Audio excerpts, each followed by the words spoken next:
In the second example of how to use the TextBlender, I will make a web page that starts with playing a YouTube video and then with text where all words are linked from Danish into English, and with the next button linking on to a crossword exercise called cross.htm. I start by selecting the language. I will still use English. Go to the overview. I click on media, and in this case I want the media to be a video player from YouTube, so I need to go to YouTube to find a video. So I'll type in 3W YouTube.com. I will search for a video which is called Jul i Danmark. That is the video. I click on it. Jul i Danmark. You may recognize the voice. Anyway, the information I now need for the video is found here, and it's called embed. So I click on that line. I make sure that I have highlighted all of it, and I press Ctrl C, and then I go back to the TextBlender, click the video player, click the button that says embedded video information. It is important to make sure that it is the full text that I paste in. I use Ctrl V and say OK. Then the instructions. I will have to type in a headline. Remember the headline, that is the big text that will appear there. I will call it Jul i Danmark.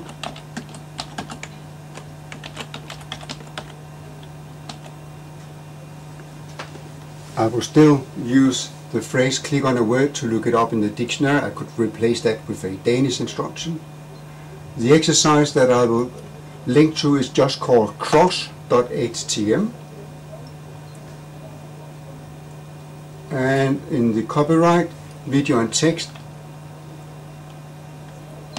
prepared by Kent as an example. Then I click on the main content. You can see that I now start with a YouTube video. Now I want to enter a block of text. To do that, I have to find the text that I have already prepared. I highlight everything by pressing Ctrl A. I copy it by pressing Ctrl C. I then go back to the TextBlender and click on Paste Text. And I click Finish. Then I need to select a dictionary. The text is Danish, so I have to select from Danish into English. I check with the summary that I'm satisfied with all the decisions and click Export. I want to use Dropbox to export my exercise directly to the web. So I go to my Dropbox folder, I enter the public folder, I will make a subfolder, a new one that I call Jul, J-U-L, and I go into that folder. Now I want to copy my files into that folder, and the files I need to copy are all those that I have prepared with the exercises, crossword exercise and matching exercise.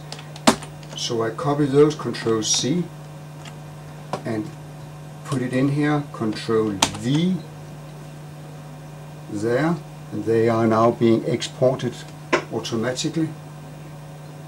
There they are. When you see the green flag there, that means that they are now online.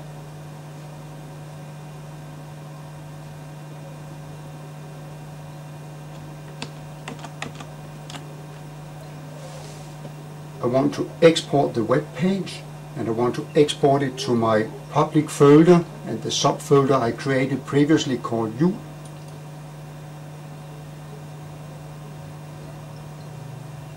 Click on public, I click on Jul, and I will just call it Jul and say OK. It's important that it's called Jul.htm, because the ending .htm tells the software that it is a web page. There. And it is now ready to be opened with my internet browser. I will go to my Dropbox public folder. I can see that the file is ready there. And I want to see it live.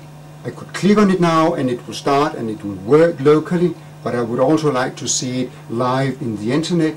So I right click it, I go to the Dropbox line, I copy the public link, and then I go to my browser, I paste in the link in the top of the browser and click enter. And we have the video ready to play. I click play. Jul i Danmark. Du kan i denne video se en almindelig dansk familie holde jul. I can click on the word Jul. And it looks it up from Danish into English, Christmas, Jul or Christmas Day. I could change the target language if I want, for instance, in Spanish, or let's take it in Polish. I click go.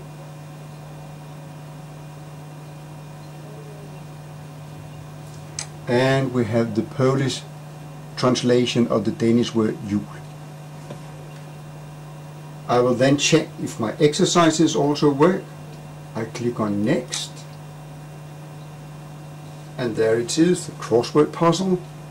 I can go on to the next exercise, a matching exercise, another matching exercise, one more, and a mixed sentence exercise where all the words are mixed and I need to find them in the correct sequence. There is one more of the same type.